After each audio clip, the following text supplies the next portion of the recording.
অলোক কোথায়? আচ্ছা দাদা, আপনি আমার হাজবেন্ডকে দেখেছেন? দেখিনি তো, দেখিনি। দাদা, আপনি কি আমার হাজবেন্ডকে দেখেছেন? না না না, দেখিনি আমরা। আপনি দেখেছেন আমার হাজবেন্ডকে? দাদা, আপনি কি আমার হাজবেন্ডকে দেখেছেন? হোয়াইট শার্ট আর ব্লু জিন্স পরেছিল। হয়তো উনি স্টেশনে রয়ে গেছেন। আরে ভাই, ভুসাওয়ালের পরে ট্রেনটা দাঁড়াই না কোথাও, সোজা মুম্বাই যায়, তাহলে কোথায় নামবে? হতে পারে উনি ভুসাওয়ালেই রয়ে গেছেন। আরে না না না, ওখান থেকে যখন ট্রেন ছেড়েছে তার আগে আমি রাউন্ড মেরেছি তো। সবাই তো যার যার বাড়িতে শুয়েছিল। আমি আরেকটা বগিতে গিয়ে দেখে আসছি। ম্যাডাম, ইন্টারকানেক্টিং শাটার বন্ধ আছে। রাতে চোর ডাকাতের ভয় থাকে। তাছাড়া একটু বেশি রাত হলে আমরা সব দরজা বন্ধ করে দিই। তার ফলে এখান থেকে তো কোথাও বেরোতেও পারবে না। তাহলে কোথায় গেল আবার অলোক?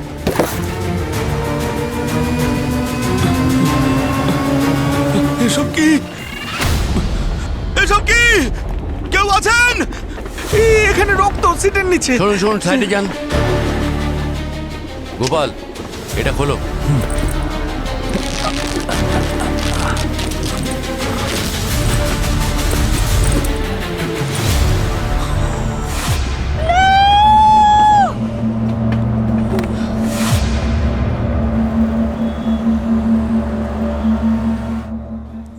চব্বিশ, 25, 26। স্যার, বডিটা 26টা টুকরো করেছে। অনেক টাইম নিয়ে বসে কেটেছে বডিটাকে। এত টাইম কি ছিল খুনির কাছে? তাও এতগুলো লোকের মাঝখানে। এটাই তো অবাক হয়ে যাওয়ার মতন কথা। বডিটাকে 26 টুকরো করে কেটে রিচার্জ সুটকেসে রেখে দিয়েছে। আর এখানে কেউ কিছু দেখলেও না, শুনতেও পেল না। এর উত্তর তো প্যাসেঞ্জাররা আর ওনার স্ত্রী দিতে পারবেন, যে এই বগির মধ্যে ঠিক কি হয়েছিল। দেখছি।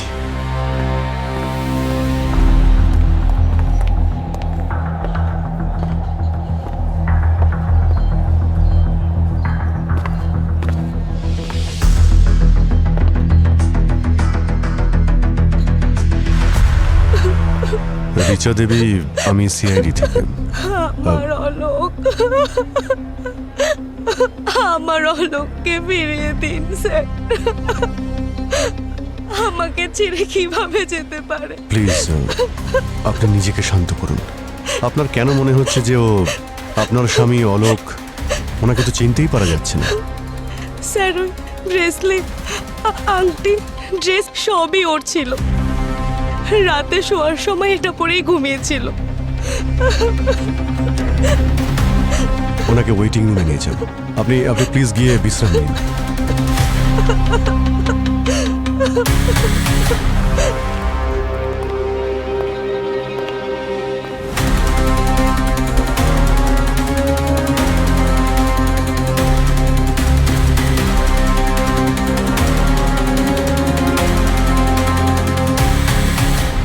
তোমার ডিউটি ছিল না ট্রেনে? হ্যাঁ স্যার। ট্রেনের মধ্যে কোনো সিসিটিভি ক্যামেরা তো দেখতে পাচ্ছি না।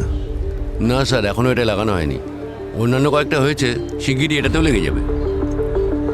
বগির মধ্যে ঠিক কি হয়েছিল এক্স্যাক্টলি ডিটেলে বলো আমায়। হ্যাঁ স্যার, এই যে ম্যাডাম কাঁদছেন না স্যার, ইনি আর এনার স্বামী নাগপুর থেকে ট্রেনে উঠেছিলেন। তারপর ম্যাম, ভুসাওয়াল পর্যন্ত আমরা ভালোভাবেই এসেছিলাম।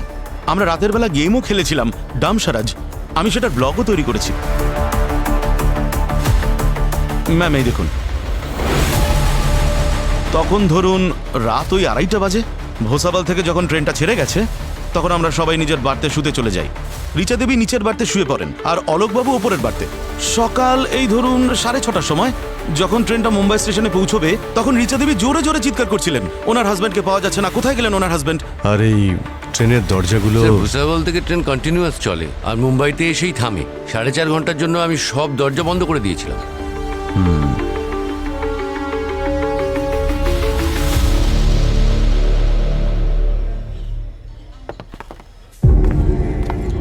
এই সমস্ত প্যাসেঞ্জার আর গার্ডস নাক ডেকে ঘুমোচ্ছিল নাকি নাকি ঘুমের ওষুধ খেয়েছিল?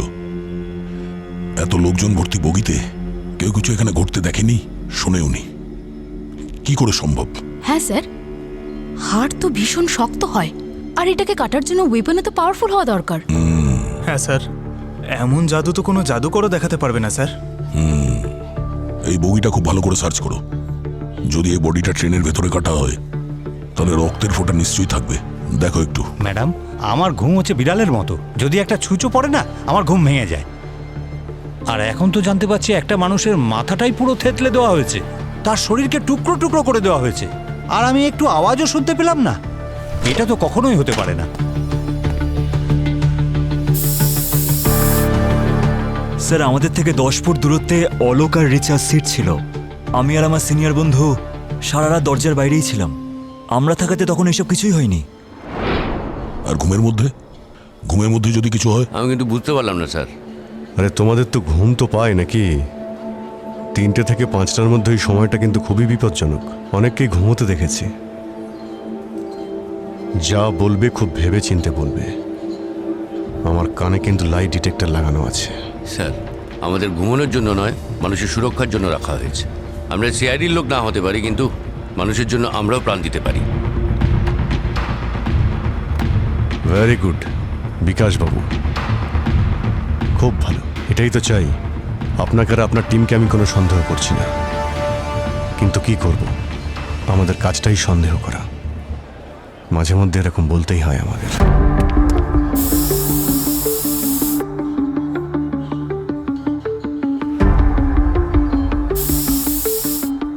ট্রেনটা 7টার সময় ছাড়ে নাগপুর থেকে, আর ভূষাবাল স্টেশনে পৌঁছয় রাত 2:30টার সময়। আর ট্রেনটা যখন 6:30টার সময় মুম্বাইতে পৌঁছয় তো অলোকের ডেড বডি পাওয়া যায় সুটকেসের ভিতরে। মানে যা কিছুই হয়েছে রাত 2:30টা থেকে সকাল 6:30টার মধ্যেই হয়েছে, যখন ট্রেনটা চলছিল। 27 জন প্যাসেঞ্জার থাকা সত্ত্বেও, কিন্তু ওরা যে বলছে ওরা কিছুই জানে না। হয় এরা সবাই সত্যি বলছে, নয়তো এরা সবাই মিলে মেরেছে অলোককে।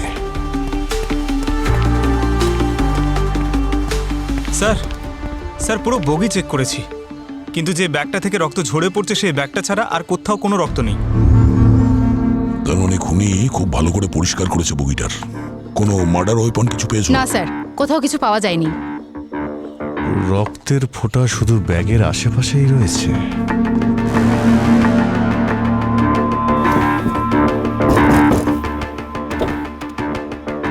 পঙ্কজ, একটা কাজ করো, বগির মধ্যে যতগুলো জানালা রয়েছে চেক করো, কোনো জানালা খোলা বা ভাঙা আছে কিনা দেখো। Right sir.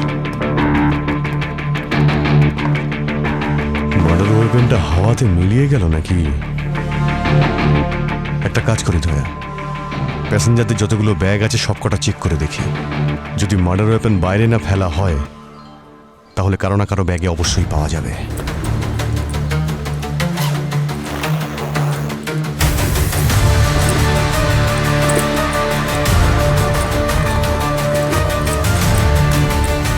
স্যার। হ্যাঁ পঙ্কজ। স্যার, এই বগির যে জানলাগুলো আছে সবকটাই ঠিকঠাক স্যার, একটাও ভাঙা না। ইনফ্যাক্ট এমার্জেন্সি সিলের যে রাবারটা সেটা আনটাচড। আচ্ছা, আপনারা একটা কথা বলুন তো, ভূষাবল স্টেশনের পরে কাউকে সিট থেকে নেমে যাতায়াত করতে দেখেছিলেন কি আপনারা? একটু ভালো করে ভেবে বলুন তো।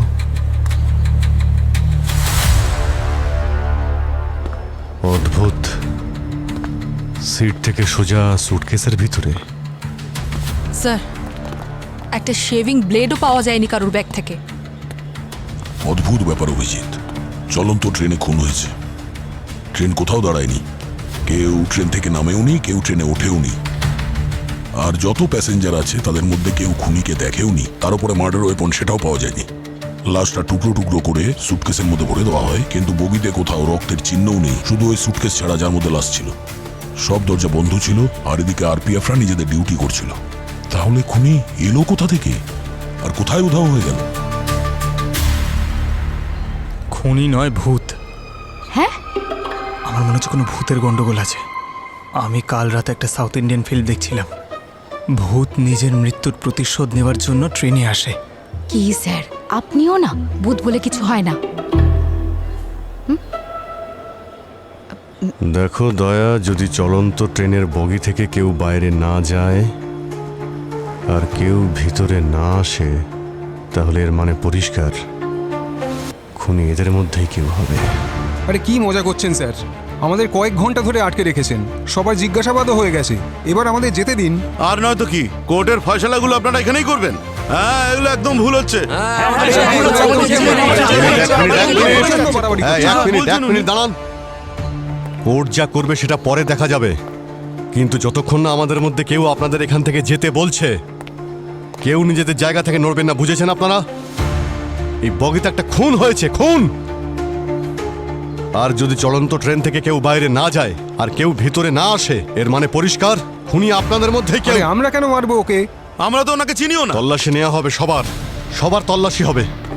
সবার তল্লাশি নাও, সবার জামা কাপড়, আইডি, টিকিটস সব চেক করো। খুনি আমাদের চোখের সামনে প্যাসেঞ্জার সেজে ঘুরছে।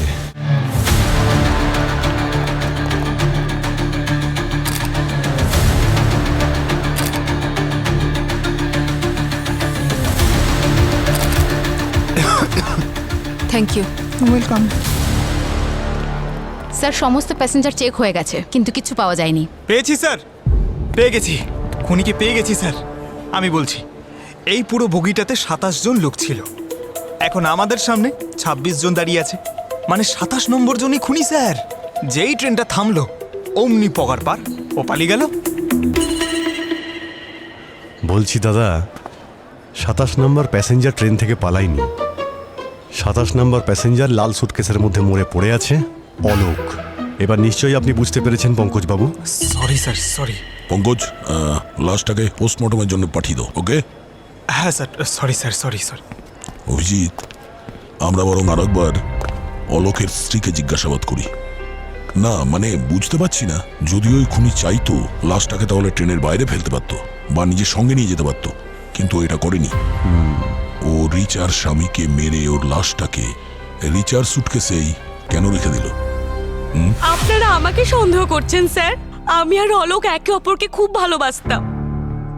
আপনি যাকে ইচ্ছা জিজ্ঞেস করুন, হ্যাঁ, কিন্তু আমি এতটা কষ্টে আছি, আর তার উপর আপনারা। দেখুন, আমাদের কাজই হলো বিভিন্ন ধরনের প্রশ্ন করা, যাতে আমরা খুনিকে ধরতে পারি। এই 26 জন প্যাসেঞ্জারদের মধ্যে আপনিও ছিলেন বগিতে, তাই যতটা আমরা ওনাদের সন্দেহ করছি ততটা আপনাকেও। কি করে? সবকিছু তো আপনার সামনেই আছে স্যার। যদি আমি অলোকের সাথে কিছু করতাম, তাহলে আশেপাশের লোকজন জানতে পেরে যেত। দেখুন স্যার, আপনারা এখানে নিজের সময় নষ্ট করার পরিবর্তে বরং খুনিকে গিয়ে খুঁজুন। কোনো কারণ ছাড়াই আমাকে হ্যারাস করছেন। সুটকেস লক তুমি করেছিলে? হ্যাঁ, চাবি আমার কাছেই আছে। তাহলে তুমি ছাড়া সুটকেস খুলে কেউ ওই লাশটা তোমার সুটকেসের মধ্যে কি করে রাখতে পারে বলো?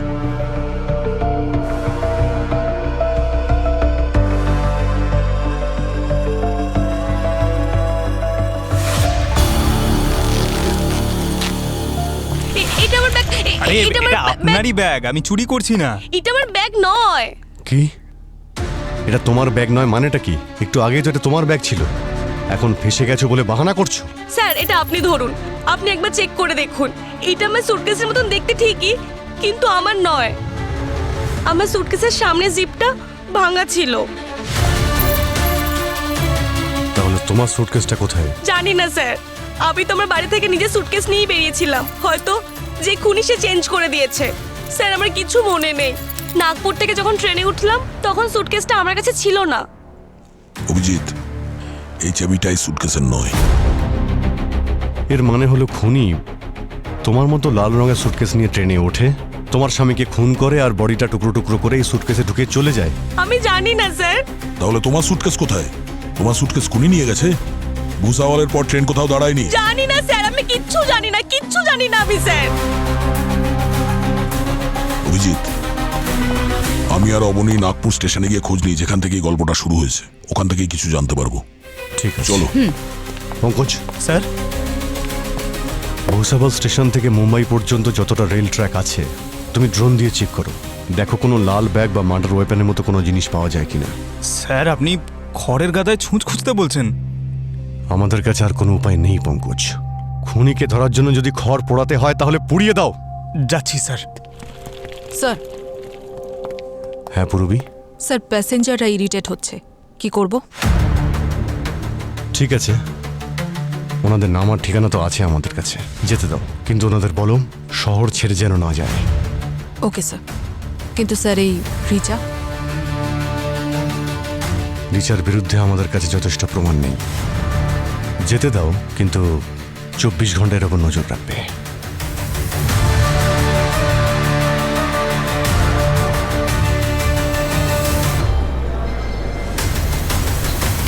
স্যার, এটা মুম্বাই এক্সপ্রেস নাগপুর। এই সেকেন্ড এসি যে বগি আছে ওর সামনে যে সিসিটিভি ক্যামেরা আছে ওর ফুটেজটা দেখো। এটা সেকেন্ড হ্যাঁ এসি? স্যার।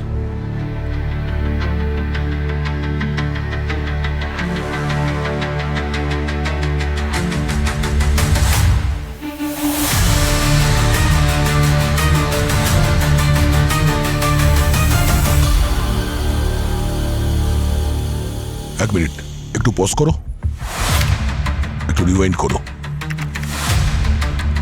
1 মিনিট পজ করো। দেখেছো, ওই কুলিটা অলোক আর রিচা সুটকেস নিয়ে ভেতরে চলে গেল, আর এই দ্বিতীয় কুলিটা ওর লাল সুটকেসটা অদল বদল করে চলে গেল। কিন্তু স্যার, ওই কুলি এরকম কেন করলো? আর ওর অলোক আর রিচার সাথে কি সম্পর্ক? এবারের উত্তর তো ওই কুলিই দেবে।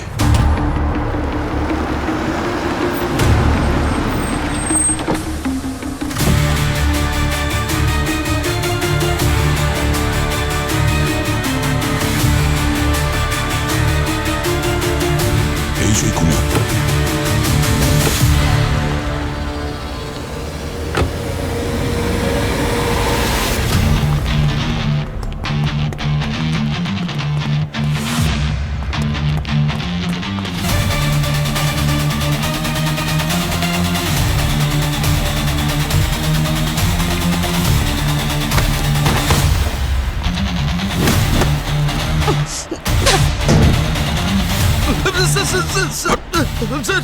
স্যার, আমাকে থাপ্পড় মারবেন না, আমার প্রাণ বেরিয়ে যাবে স্যার।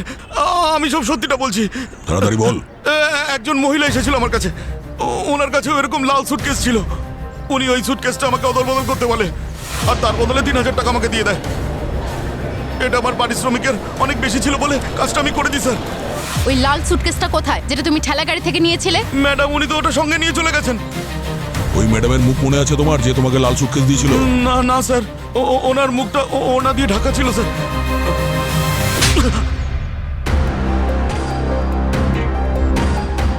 স্যার, রিচা সত্যি কথা বলছিল। ও একদমই জানতো না যে ওর সুটকেস কোথায় কখন বদলানো হয়েছে। নাগপুর স্টেশনে একজন কুলিকে পেয়েছি স্যার, যে টাকার লোভে পড়ে এই কাজটা করেছে।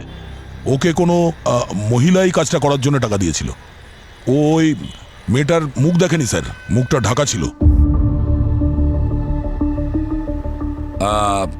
পঙ্কজ, ট্র্যাকে কিছু পেলে? স্যার, ভুসাবল থেকে মুম্বাই পর্যন্ত পুরো ট্র্যাক চেক করেছি, আর ফিরে আসার পর ড্রোনের সব ফুটেজ চেক করেছি আমি, কিন্তু কোথাও কিছু পাইনি। স্যার, আজ কিছু আত্মীয়রা দেখা করতে আসছে, কিন্তু রিচা আর ওর বাড়ির লোক কেউ বাইরে বেরোয়নি। স্যার, আমি আশেপাশে কিছু লোককে জিজ্ঞেস করেছি, সবাই এটাই বলছে যে রিচা আর অলোকের সম্পর্ক খুবই ভালো ছিল। যখনই দেখা যেত একসঙ্গেই ওদের দেখা যেত, আর ওদেরকে হ্যাপি বলেই মনে হতো। তার মানে ওই সুটকেস যেটা চেঞ্জ হয়ে ভেতরে আসে, গোলমাল সমস্ত ওই সুটকেসেই অভিজিৎ। আর এই সমস্ত ক্রিয়াকর্ম ওই রিচাই নিশ্চয় করেছে, যাতে ধরা পড়লে সুটকেসটা চেঞ্জ করার বাহানা দিয়ে ও পার পেয়ে যাবে। স্যার, কিন্তু একটা কথা বুঝতে পারছি না, ওই ওই লাল সুটকেসে কি ছিল? Murder weapon? আর নয়তো ওই খুনি নিজে ওই ব্যাগের মধ্যে এসেছিল, বাইরে বেরিয়ে অলোককে খুন করলো, আর তারপরে পালিয়ে গেল। কিন্তু সুটকেস তো বাইরে থেকে লক করা ছিল। সুটকেসটা খুললো কে, আর অলোকের ডেড বডি ভিতরে ঢোকালো কি করে? তাহলে এর উত্তরটা অভিজিৎ একমাত্র অলোকের লাশই বলতে পারবে। কত দিন জল দেয়া হয়নি, শুকিয়ে গেছে। সরি।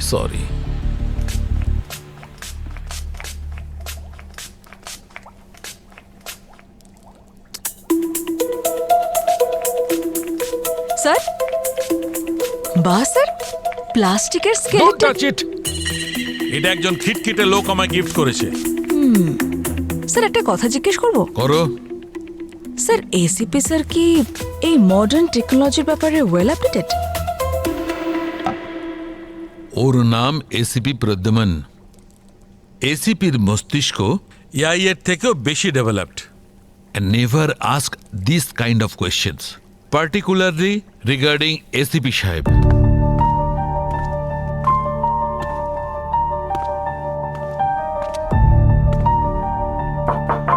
ডক্টর সালুখে একটু বাইরে আসবেন, আপনার সঙ্গে প্রাইভেটলি কিছু কথা আছে। আরে ভাই, আসুন, এখানে আসুন স্যার। হ্যাঁ অভিজিৎ, বলো কি বলবে। এটা কি হচ্ছে কি স্যার? কেন, কি হয়েছে? আপনি তারিখের পর তারিখ দিয়ে যাচ্ছেন, হ্যাঁ। কিন্তু সারিকা দেবীর তারিখ কবে আসবে? ও মাই গড, তার মানে সারিকা তোমার সঙ্গে দেখা করার ডেট করেনি? আরে dear Abhijit, I am so sorry. খুব আনন্দ হচ্ছে আপনার না? আরে খুব না আনন্দ ভাই। হচ্ছে। সালুখে, ও কিছু বললো? হ্যাঁ বলেছে তো, অনেক কিছু বলেছে বস। এর মুখে কোনো ভারী পাথর দিয়ে বারবার আঘাত করে নষ্ট করে দেওয়া হয়েছে, যাতে মুখটা একদম চেনাই না যায়।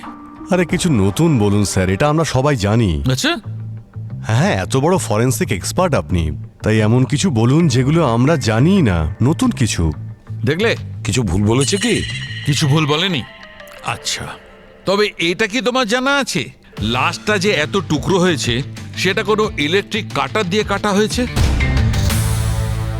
ইলেকট্রিক কাটার দিয়ে? আঙ্কে, ইলেকট্রিক কাটার দিয়ে, তাও আবার ট্রেনে? কোথাও তো আমরা রক্তের দাগ পাইনি। এই ইলেকট্রিক কাটার সাউন্ড প্রুফ ছিল আরে নাকি? ভাই। মানে স্যার, ইলেকট্রিক কাটার আওয়াজ তো হবে ট্রেনে। আরে থামো তুমি, তোমার ভাবনার ট্রেনটাতে একটু ব্রেক কষো।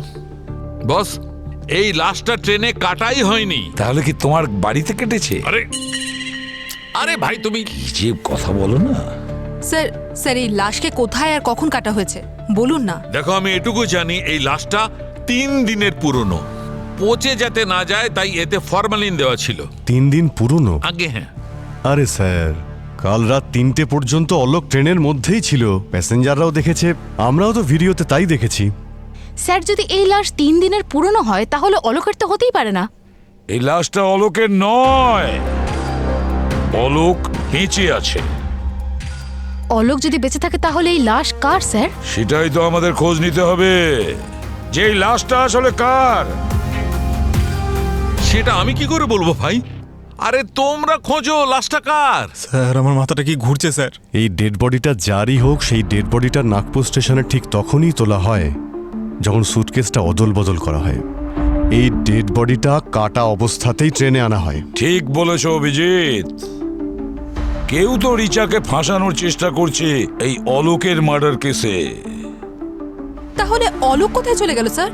ও তো ট্রেনেই ছিল। স্যার, আমার কাউন্টিং ভুল হতেই পারে না, আমি বলেছিলাম স্যার।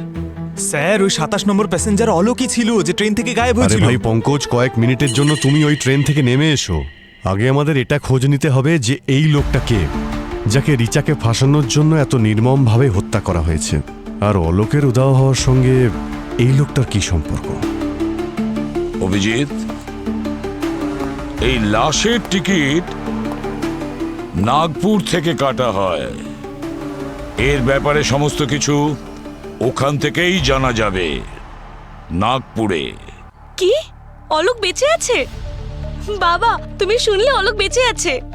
শীতল, তোমার দাদা বেঁচে আছে। স্যার, আপনাদের সাথে অলোক এসেছে? কোথায় অলোক? অলোক? দেখুন, উনি আমাদের সঙ্গে আসেননি, কিন্তু আপনি ওনাকে খুঁজতে সাহায্য করতে পারেন। খুঁজতে সাহায্য মানে? দেখো রিচা, ওই সুটকেসটা তোমার ছিল না সেটা আমরা জানতে পেরে গেছি। ওর ভিতরের লাশটাও অন্যজনের।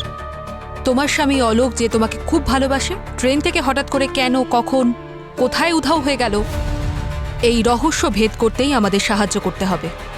এখন ঠিক করে মনে করে বলো তো, সেই রাতে 2:30টার সময় যখন অলোক তোমাকে নিচের বার্থে শুতে বলল, তারপর কি হয়েছিল? ম্যাম, আপনাকে আমি বলেছিলাম যে আমি ঘুমিয়ে পড়েছিলাম, আর সকাল 6টায় যখন উঠলাম তখন অলোক ছিল না। তাহলে কি অলোক উবে গেল? এটা তো আপনারা বলবেন, আমার ছেলে কোথায় উবে গেল এত লোকের মধ্যে চলন্ত ট্রেন থেকে?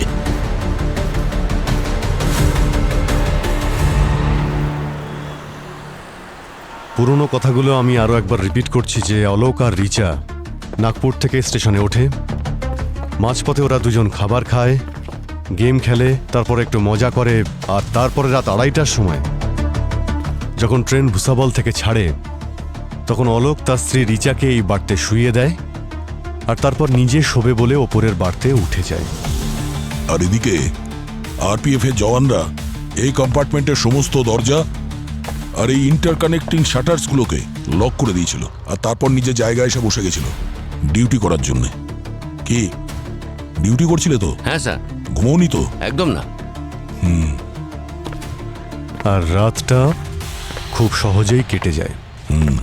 আর তারপর সকাল 6:30টার সময় রিচা ঘুম থেকে ওঠে আর অলোককে নিজের সিটে না দেখে চিৎকার করে ওঠে, কিন্তু অলোককে কোথাও খুঁজে পাওয়া যায় না।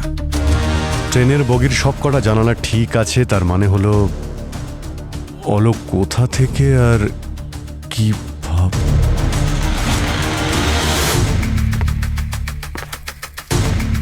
এই বার্থের প্যাসেঞ্জার কোথায়? কে? স্যার জ্যোতি নামের একটা মেয়ে পৌরবীকে আনতে গেছে। জ্যোতি? স্যার, জ্যোতির ফোন বন্ধ আর ওর বাড়িতেও এখন তালা লাগানো। এই জ্যোতি সেই না ওই দিন প্ল্যাটফর্মে জিজ্ঞাসাবাদের সময় খুব কাশ ছিল? হ্যাঁ স্যার। সেই দিনও ওই মহিলা এই বাড়তে শুয়েছিল স্যার, আর ভীষণ নাক ডাক ছিল, সারাক্ষণ চাদর মুড়ি দিয়ে শুয়েছিল। ট্রেন যেই মুম্বাইতে পৌঁছলো তখনই একবারের জন্য ওনার মুখটা দেখতে পাই। মুখ ঢাকা ছিল। আর এখন ওকে পাওয়াও যাচ্ছে না।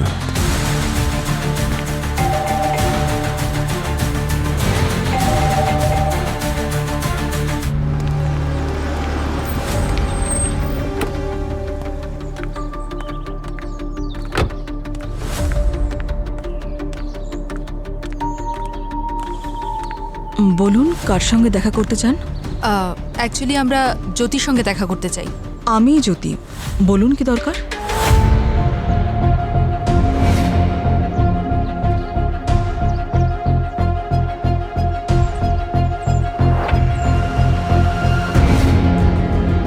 অভিজিৎ, এ যেই হোক না কেন জ্যোতির নকল আইডেন্টিটি বানিয়ে ট্রেনে ট্রাভেল করছিল। কিন্তু স্যার আসল জ্যোতির সঙ্গে ওর কি সম্পর্ক? কারণ ওর কাছে জ্যোতির আইডি, অ্যাড্রেস প্রুফ সব ছিল। দেখো পঙ্কজ, আজকাল কারো অ্যাড্রেস আর আইডি বের করা কি এমন বড় ব্যাপার? লোকেরা সোশ্যাল মিডিয়াতে সব ইনফরমেশন দিয়ে দেয়। এই জ্যোতিও ওখান থেকে হয়তো বের করেছে। অবনী।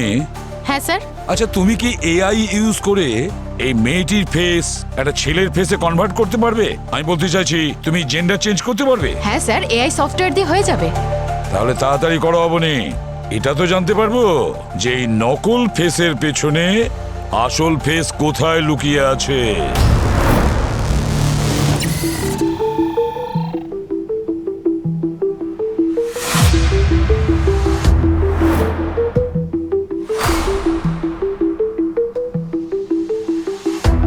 আমার মনে হচ্ছে না লোকটা বিবাহিত। এই আংটিটাও মনে হয় এর নয়। আমার মনে হয় এটা পরিয়ে দেওয়া হয়েছে মৃত্যুর পরে। কিন্তু এখানে এই আঙুলে ও আংটিটা পরেছিল, কিন্তু আংটির কোনো চিহ্ন বা ছাপ তো নেই। এর চেহারাটাকেও বদলে দিতে চাইছে না তো? মানে কেউ এর পরিচয় বদলে দেওয়ার চেষ্টা করছিল? হতে পারে, মনে তো হচ্ছে তাই। কেউ ওকে অলোক বানানোর চেষ্টা কেন করবে স্যার? ডক্টর গার্গী, হয়তো কেউ অলোকের সত্যিটা গোপন করতে চাইছে।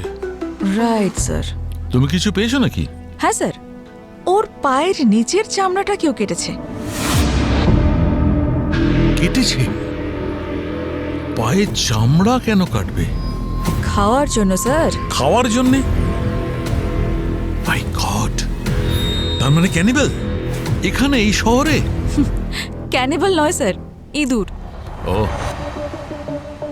তবে তো ডক্টর গার্গী, হয় এই লোকটাকে কেউ টর্চার করে মেরেছে, নয় এই লোকটা কোনো রাস্তার পাশে থাকা কোনো মজদুর, অথবা কোনো আনক্লেইম বডি যেটা পরে কেটে ফেলা হয়েছে। রিচাকে ফাঁসানোর জন্য এই রকমের ষড়যন্ত্র কে করতে পারে?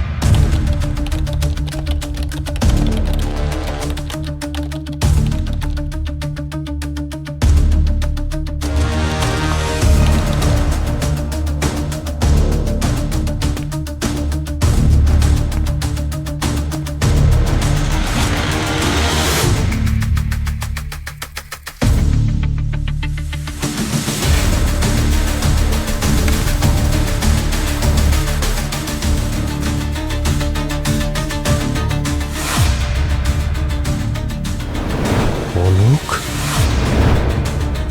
অলোক?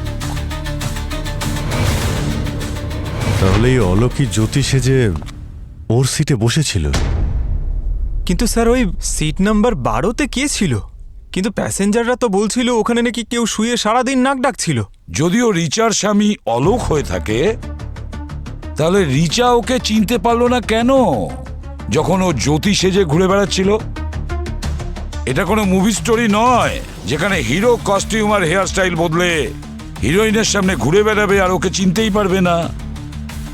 অভিজিৎ, এর মধ্যে অনেক কিছু গোলমাল আছে। এরা স্বামী স্ত্রী দুজনে মিলে নিশ্চয়ই কোনো স্টোরি ক্রিয়েট করছে। কিন্তু এত নাটক কেন করেছে?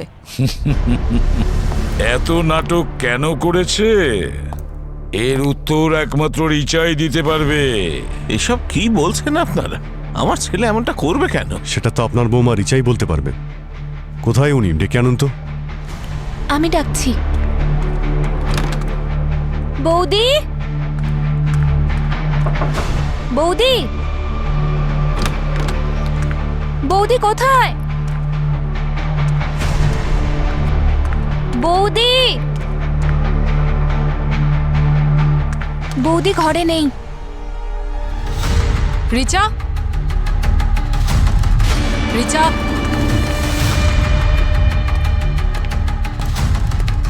রিচা,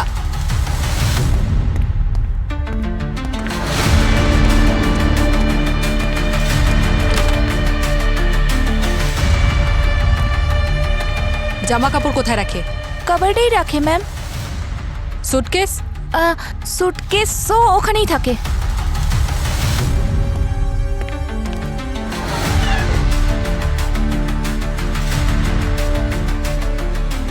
স্যার, ও পালিয়েছে। বলেছিলাম তোর ওপরে ভালো করে নজর রাখতে। এতটা কেয়ারলেস কি হচ্ছে কি এগুলো? Sorry sir. স্যার, ব্যাগে অলোকের লাশ ছিল না, আর ব্যাগ তো চেঞ্জও হয়েছে, তাই আমি ভাবলাম যে তাহলে নিশ্চয়ই তোমার রিচা। মনে হয়েছিল যে রিচা নিরাপরাধ। এমনিতেও এই কেসটা মাথা একেবারে খারাপ করে দিচ্ছে। একটাই লিড ছিল আমাদের কাছে, আর সেও। Sorry sir. মনোহর বাবু, প্রথমে আপনার ছেলে অলোক উধাও হয়ে যায়, এবার আপনার বৌমা রিচা উধাও হয়ে গেছে। এসব নিয়ে কি বলবেন আপনি? স্যার, এসিপি স্যার ঠিক বলেছিলেন। এসব রিচা আর অলোকেরই প্ল্যান করা। আগে তো একটা লোককে খুন করেছে, তারপর তার বডিটা সুটকেসে ভরে দিয়েছে। কি যে সব বলছেন? আমার ছেলে বৌমা তো খুব সরল, তারা করতেই পারেন এটা। আরে বৌমা গেছে কোনো কাজে, চলে আসবে। আপনার বৌমা আর ফিরে আসবে না। ওরা যদি এতটাই সহজ আর সরল হতো, তাহলে এই যে আপনার ছেলে অলোক, এই মহিলা সেজে কেন ঘুরছিল ট্রেনের মধ্যে? আর আপনার বৌমা রিচা, উনি ড্রামা করছিলেন, আমার অলোক কোথায় গেল, আমার অলোক কোথায় গেল। এ আমার ছেলে অলোক নয়। হ্যাঁ স্যার, এ আমার দাদা নয়। এটা কি করে সম্ভব? ও যখন ট্রেনে ছিল আমরা ওর ভিডিওটা দেখেছি। ও ট্রেনের মধ্যে বসে গেম খেলছিল, সেটা দেখেছে সবাই। আমাদের কাছে সাক্ষীও আছে। আরে আমি তোর বাপ, নিজের ছেলেকে চিনবো না? এ অলোক নয়, ও বিট্টু, আমার বৌমা রিচার ভাই বিট্টু। কি? এ রিচার ভাই বিট্টু? তো তাহলে অলোক? একটু দাঁড়ান।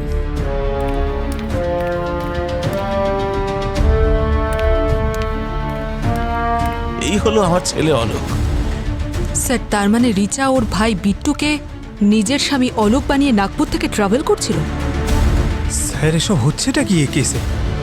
এরা তো টুইস্টের পর টুইস্ট দিচ্ছে। এরা দুই ভাই বোন মিলে যে কি প্ল্যান করছে সেটা তো আমি বুঝতেই পারছি না। তবে অলোককে এখনো পর্যন্ত পাওয়া যাচ্ছে না। আবার এমনটা নয় তো যে ওই লাল সুটকেসে অলোকের ডেড বডি রয়েছে, আর ওই ভাই বোন মিলে অলোককে হয়তো 3 দিন আগেই মেরে ফেলেছে।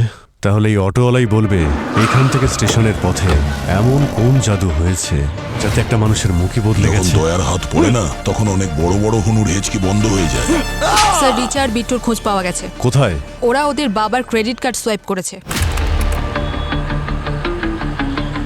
আচ্ছা, 16ই ডিসেম্বরে যখন রিচা স্টেশনে যাওয়ার জন্য বেরোয়, তখন অলোক আর বিট্টু কি ওর সঙ্গে ছিল? তিনজনই তো একসঙ্গে বেরিয়েছিল। না স্যার, শুধু রিচা আর জামাই বেরিয়েছিল মুম্বাই যাবে বলে। আচ্ছা, যদি অলোকের সঙ্গে রিচা স্টেশনে যাওয়ার জন্য বেরিয়ে থাকে, তো তাহলে ট্রেনের ভিতরে বিট্টু কেন অলোক সেজে ঘুরে বেড়াচ্ছিল? প্যাসেঞ্জাররা তো বলছিল দুজনে হাজব্যান্ড ওয়াইফ সেজে ঘুরে বেড়াচ্ছিল। এটা কি বলছেন? ও তো অলোকের সাথে বেরিয়েছিল স্যার। এই তুমি ছবিটা দেখাও। এই দেখুন স্যার,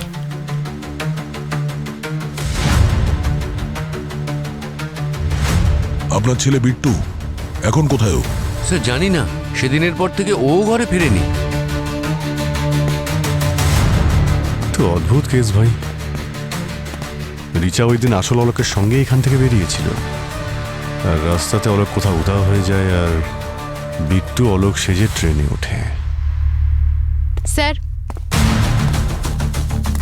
সুটকেসের মধ্যে যে লাশটা পাওয়া গেছিল সেটা অলোকের নয়, সেটা কনফার্ম। কি? তাহলে কার? স্যার ওটা বেওয়ারিশ। এই পাশেরই একটি মর্গ থেকে একজন মহিলা কিনেছিল ওয়ার্ড বয়ের থ্রু দিয়ে। ওই মেয়েটার মুখ দেখেছে ওই ওয়ার্ড বয়? না স্যার, উনি বললেন যে ওনার মুখ নাকি ওড়না দিয়ে ঢাকা ছিল। যাই বলো না অভিজিৎ, এই মেয়েটা সেই যে কুলিকে টাকা দিয়ে সুটকেস বদলেছিল। স্যার বিট্টু যদি জ্যোতি হয়ে ট্রেনে ট্রাভেল করতে পারে, তাহলে মেয়ে সেজে বডিও তো কিনতে পারে। কিন্তু বডিটা ট্রেনে রেখে বিট্টু রিচাকে কেন ফাঁসাতে যাবে? আচ্ছা, এক মিনিট, আপনি ওই ছবিটা আমাকে আরেকবার দেখান তো। হ্যাঁ স্যার, এই যে দেখুন স্যার।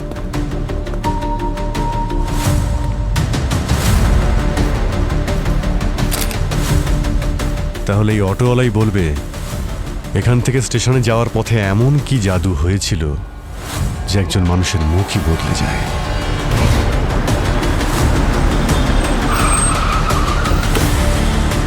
এ তো দেখছি সেই অটোটা যাতে রিচা আর অলোক স্টেশনে গিয়েছে। ভাই নাগপুর স্টেশন যাবে? হ্যাঁ, বসুন।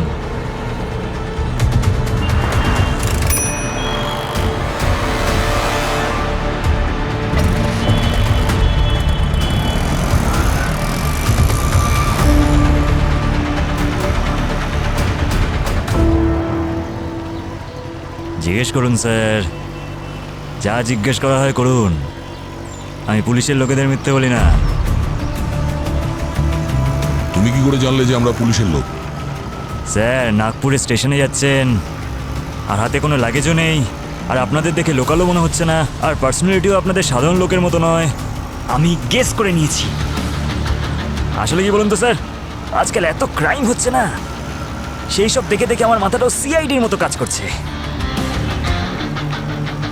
আমরা সিআইডির লোক। আমি তো প্রথমেই বুঝতে পেরেছি। আচ্ছা, একটা কথা বলবো স্যার? বলো। আমি সত্যিই জানতাম সিআইডিটা আমার কাছে নিশ্চয়ই আসবে। আচ্ছা, তাই নাকি? স্যার, 3 দিন আগে রবিনগর থেকে একটা কাপলকে বসিয়েছিলাম আমি। স্টেশন অব্দি যাচ্ছিল, সেটার ব্যাপারে জিজ্ঞেস করতে এসছেন তো? কিছু হয়েছিল নাকি? ওই বাড়ি থেকে স্টেশন যাওয়ার সময় কোনো ঝগড়া হয়েছিল, মানে কোনো কিছু নিয়ে? আরে ছোটখাটো কিছু ঘটেনি স্যার, একটা কাণ্ড ঘটে গেছে রাস্তায়। ওই দিন যখন আমি ওদের দুজনকে অটোতে বসালাম, তখন ওই মেয়েটা আমাকে স্টেশনে যাওয়ার আগে মেডিকেল স্টোরে দাঁড়াতে বললেন। আসলে লোকটা খুব কাজ ছিল তো, সেই জন্য। ওর হাজবেন্ড ওষুধ কিনতে ভেতরে তো গেল, কিন্তু ফিরে এলো অন্য কেউ, একদম সেম জামা কাপড়, সেম টুপি, সেম টু সেম। তুমি কি করে জানলে যে ও আগের লোকটা ছিল না? আমি বলেছিলাম না স্যার, আমি ক্রাইম শো অনেক দেখি, আমার মাথাটাও পুরো সিআইডির মতো কাজ করে। ওই লোকটা টিভি রোগীর মতো কাছতে কাছতে মেডিকেল স্টোরে তো গেল, কিন্তু যখন অটোতে উঠলো একদম ঠিক, আর গলার শটটাও একদম অন্যরকম শোনাচ্ছিল। এমনকি মেডিসিন খাইয়ে দিল ওই ওষুধের দোকানের লোকটা। আরে ভাই, যখন তোমার সন্দেহ হলো তখন তুমি কাউকে কিছু বললে না কেন? আরে স্যার, আমি ভাবলাম কোনো প্রেম ভালোবাসার চক্কর হবে হয়তো। আমি কেন ওদের মাঝখানে ঢুকে ভিলেন হব বলুন?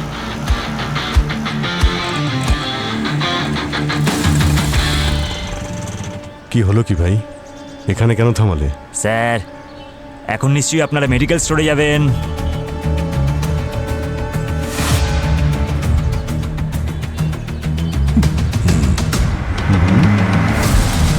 আসছি আমরা। দাঁড়াও এখানে। হ্যাঁ স্যার।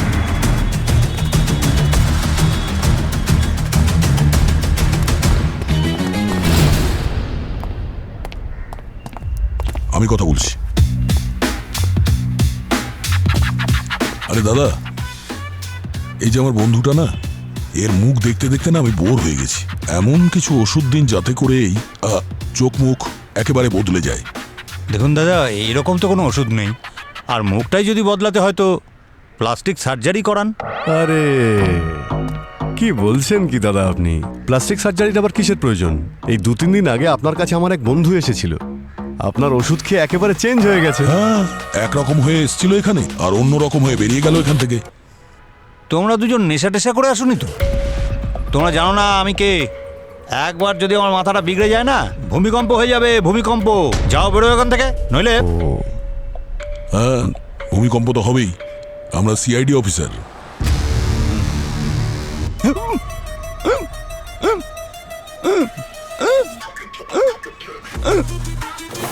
কি হয়েছে দাদা? হেঁচকির কি ওষুধ খুঁজছেন নাকি? হ্যাঁ, যখন দয়ার হাত পড়ে না, তখন অনেক বড় বড় হনুর হেঁচকি বন্ধ হয়ে যায়।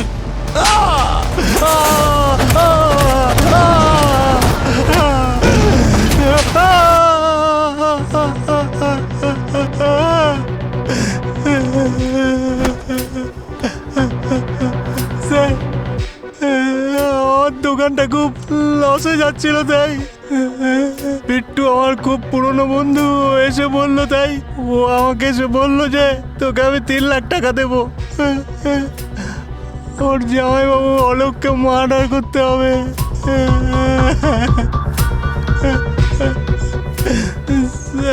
আপনারাই বলুন না স্যার, আপনাদের দেখে তো দয়ালু মনে হচ্ছে। 3 লাখে তো আমার পুরো ধার শোধ হতো না ঠিকই, কিন্তু কিছু তো সাহায্য হতোই। তাই ও আমাকে বললো যে জামাইবাবু অলোককে টুকরো টুকরো করে নালায় ফেলে দিতে। তুমি মেরেছো অলোককে? না স্যার, আমি অলোককে মারিনি স্যার। আর পরের দিন তো পুরো একটা নতুন গল্প তৈরি হলো। কি নতুন গল্পটা? স্যার, এই কেসটাকে আমরা যেমনটা ভাবছিলাম, এই কেসটা তার থেকে অনেক বেশি জটিল। হ্যাঁ, কিন্তু এটাও জানে না যে কেস যত জটিলই হোক না কেন, সেটার জট খুলতে আমরা খুব ভালো করে জানি। অভিজিৎ, এই রিচা পালিয়ে গেছে নাগপুরে। তাড়াতাড়ি ওকে গর্ত থেকে বের করো। ওকে স্যার, রিচা নাগপুরেই আছে।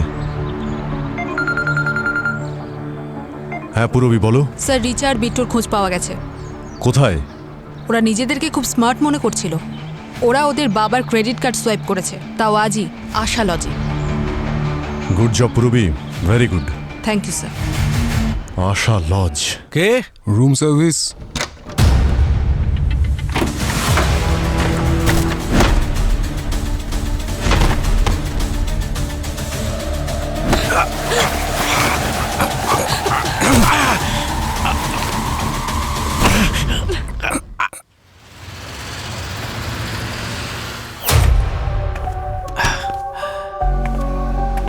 আমার মনে হয় আমাদের দুজনের নেপাল চলে যাওয়া উচিত।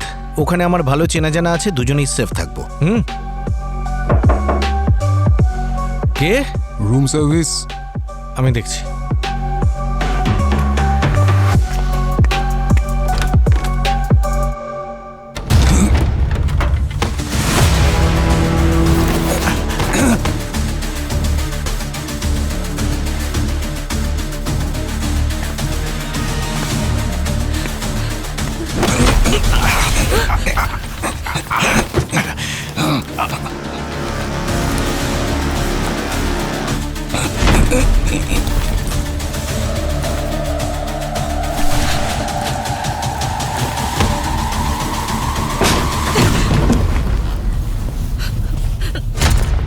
ভালো হয়েছে স্যার আপনারা এসে গেছেন, না হলে অলোক আমাদের মেরে ফেলতো। স্যার, এখানে তো ফ্যামিলি অ্যাকশন চলছে।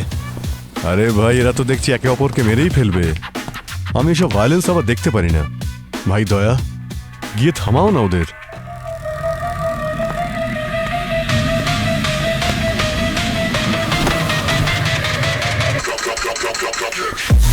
তাড়াতাড়ি মুখ খুলতে শুরু করো, নাহলে আমি ভাঙতে শুরু করব, বুঝেছো?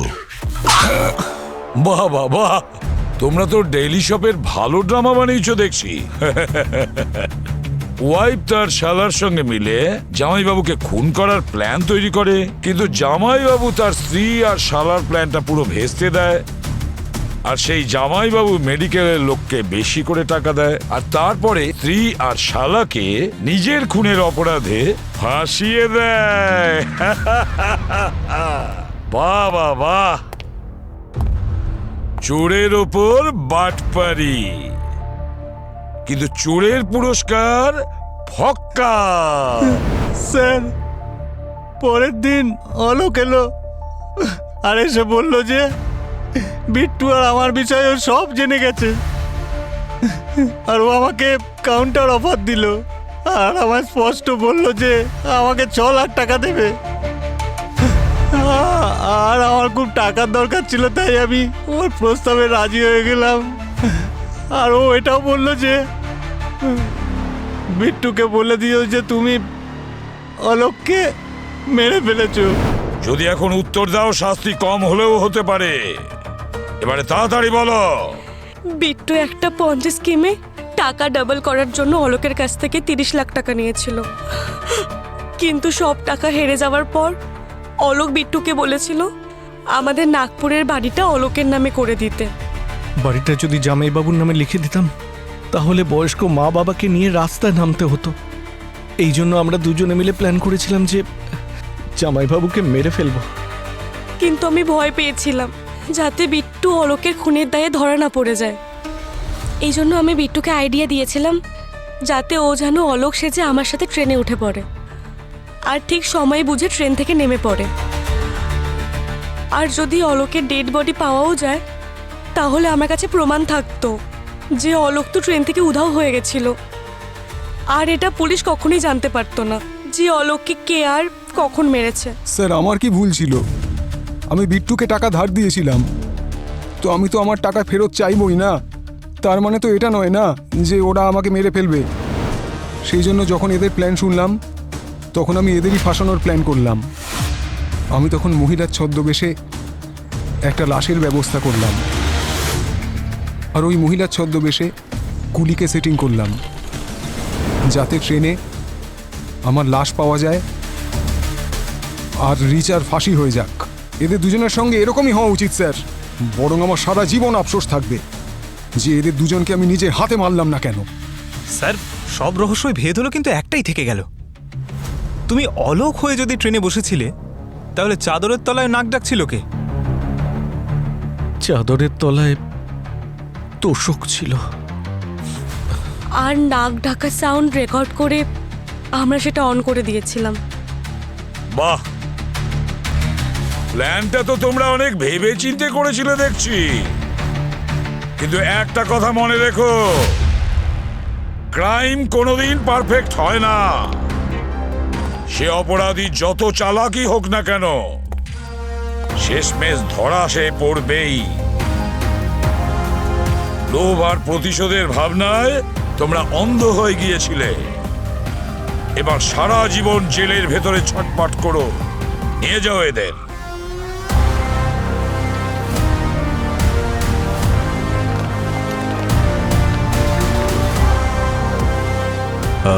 পুরবি, কালকে একটু রেগে গিয়েছিলাম আমি তোমার উপর। আসলে কাজের চাপে মাঝে মধ্যে না মাথা ঠিকই থাকে না। Sorry. Don't sir mind. Sorry বলবেন না স্যার, সিনিয়ররা খিটখিট না করলে কাজটাও ঠিক ভালো হয় না। হ্যাঁ ঠিকই বলেছে। আমাদের কি ও খিটখিটে বলে গেল? আমাদের না, তোমাকে খিটখিটে বলে গেল।